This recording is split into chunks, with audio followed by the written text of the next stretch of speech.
ABC 10 News at 11 starts now. A stunning day in Denver has left the Padres without half their starting lineup due to COVID-19. It started with a positive test for star Fernando Tatis Jr., but the outbreak is growing. Good evening. Thank you for joining us. I'm Kimberly Hunt. And I'm Steve Atkinson. We have team coverage tonight on the stunning developments for the Friars. Our ABC 10 News reporter Leah Pizzetti and sports director Ben Higgins, they have been following the story all afternoon. We'll start with Ben and the post-game bombshell from manager Jace Tingler. Yeah, it was already going to be tough enough to get by without Fernando Tatis Jr. for the time being, but the problem for the Padres got much bigger tonight. Will tested positive for COVID, and that's why he had to leave the game. Tingler revealing that the team's starting right fielder Will Myers also has asymptomatic COVID-19. That news came just a couple of hours after Myers spoke about having to overcome the loss of Tatis. You know, it is what it is. We're in a situation where things are going on right now, but we'll just adapt and keep going. We got 3 new guys in here today and ready for the game today. Starting first baseman Eric Hosmer also had to leave the game and will miss 7 days due to contact tracing protocols. Those same protocols applying to outfielders Jurickson Profar and Jorge Mateo. It's the biggest single-team COVID outbreak and contact tracing issue in Major League Baseball this season and could put a temporary crimp in what was shaping up as one of the most exciting Padres seasons in team history. Whatever comes our way, we've got a tough group. I believe in this group, and whatever comes our way, we're going to, keep marching forward. Tingler trying to stay upbeat. Somehow the Padres managed to win tonight's game in Denver and plan to play a doubleheader tomorrow against the Rockies. I'll have more on that part of the story ahead in sports. I'm Ben Higgins, ABC 10 News. 2 games and a lot of new faces. All right, Ben, thank you. The day started with the bombshell that the Padres star shortstop Fernando Tatis Jr. tested positive for COVID-19. Our ABC 10 News reporter Leah Pizzetti breaks down what this means for the team and how fans are reacting tonight. Padres officials were not able to say if Tatis got any doses of the vaccine before testing positive. What they were able to say is that they're just a couple guys short of the whole team reaching 85% vaccinated. For now, Tatis is out, but we're told he's doing well. The first major coronavirus announcement came before the game Tuesday when Padres manager Jace Tingler said Fernando Tatis Jr. has tested positive for coronavirus. The good news is, as of right now, he's feeling well with no symptoms. Tingler saying Tatis is right now expected to stay on the injured list for 10 days. From the last time we spoke and, checking in with the trainers as well, the good thing is he's not showing any symptoms. But mentally, he's crushed. He wants to be there with the guys. He wants to play. Bad news for fans and businesses cheering on the star player. It's always concerning, especially when you hear COVID. Victor Lopez, owner of El Pollo Grill, just launched a new campaign called Tatis Tacos, where everyone gets a free taco the day after Tatis hits a home run. That's what business is all about. You got to market your business, and this is a good marketing tool to get people in. Give them free food. And at the same time, hopefully the Padres win when he hits that home run. He says they're disappointed they won't have any Tatis tacos for a few days, but is optimistic Tatis will be back soon and have plenty of time to earn some free food for fans. That's baseball. Anybody that knows sports knows that anything can happen, and unfortunately it's happened to our superstar. But still a long season, long way to go. And that first announcement of impacted players with Tatis included came before the game. After the game, we had that second announcement. So that now brings our totals to 2 players who have tested positive and 3 who are out because of potential exposure. Leah Pizzetti, ABC 10 News. Congresswoman Liz Cheney is not backing down tonight. Tomorrow, Republicans are expected to vote her out of her leadership position. This evening, Cheney took to the House floor to continue speaking against former President Trump's claims the election was stolen. I am a conservative Republican, and the most conservative of conservative principles is reverence for the rule of law. The Electoral College has voted. More than 60 state and federal courts, including multiple judges the former president appointed, have rejected his claims.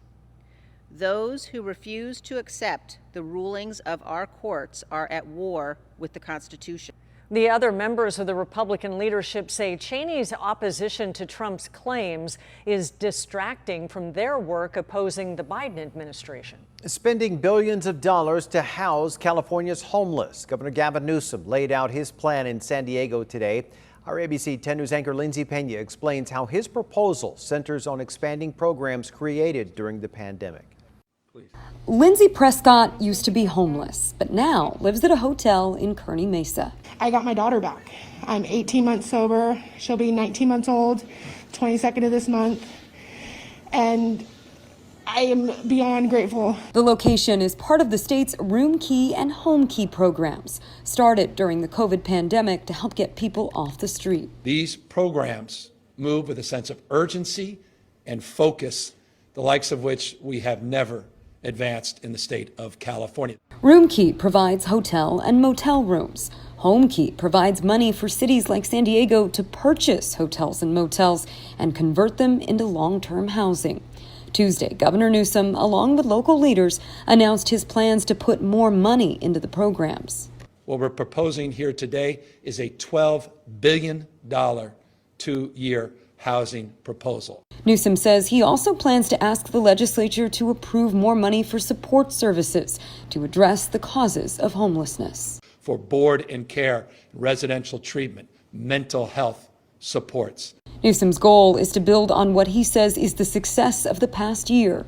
So far, Room Key and Home Key have resulted in tens of thousands of people being sheltered and thousands of pieces of property being purchased. We have no interest in just talking about how much we're spending. We care about outcomes, not just inputs. And that's why accountability will also be driven through this agenda. Lindsay Pena, ABC 10 News. We spoke with Alpha Project CEO Bob McElroy today about the program that Governor Newsom is proposing. He says while they need help, state and local leaders also need to address issues such as mental health. 15% or more of the population are trapped in severe mental illness. And until that's addressed, I mean, there's no place for those folks. I mean, there's nothing right about that. There's nothing good about that. And unfortunately, that segment of the population, uses about 80% of the resources from police, paramedic, fire, emergency room visits. McElroy added there needs to be more job opportunities available to the homeless. One of Newsom's potential Republican opponents in a recall election was also in San Diego today. Local businessman John Cox leads the field of Republican challengers in our polling. But the part of his campaign gaining the most attention is the bear he's been rolling out at campaign stops. He had the bear with him on Shelter Island today. Cox says the bear symbolizes his platform and the beastly challenges he wants to make as governor. Animal advocates, they have been highly critical of using the bear as a prop. Today, the founder of Lions, Tigers, and Bears Sanctuary in Alpine weighed in. Times have changed. We don't need to use live animals anymore. We don't need to pull babies from their mama before their eyes are even open so we can train them and cart them around town in a trailer for exploitation. Cox defended his use of the bear, saying it's being taken care of. I understand the challenge that's before me, and I'll build off of the success that we see here in San Diego.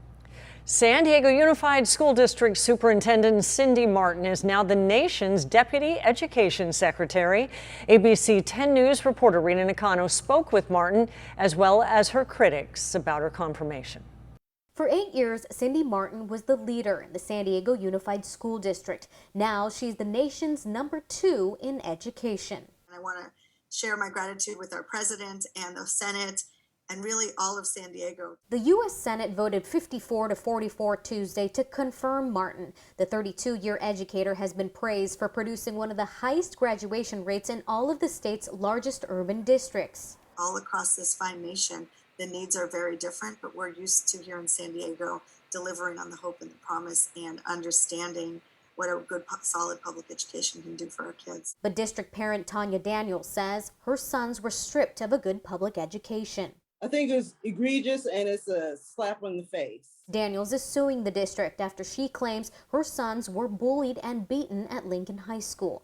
Daniels says she brought up the issues with Martin but claims she ignored them. Her sons never returned to school. I am doubtful that she will change. A zebra doesn't change its stripes. The NAACP and other parent groups have also been critical since Biden's nomination of Martin. The suspension rate for our Black students continues in San Diego to be astronomically high. Marisol Quevedo Rerucha understands that Martin's role won't be the same at the national level, but hopes she takes the extra effort to listen to parents. Parent voice matters, you know, and what our parents and our students experience matters and can't be swept under the rug. Let's face the challenge, let's work for our recovery, and I do this with a full heart and having a lot of gratitude as the ability to serve. Rena Nakano, ABC 10 News.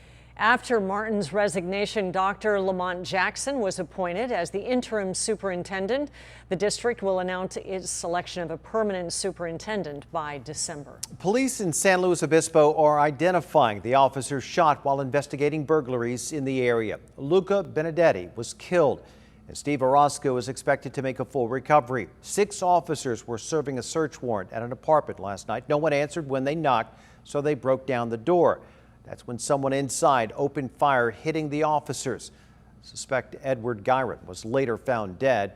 Investigators say that he had been hit in the shootout, then shot himself in the head.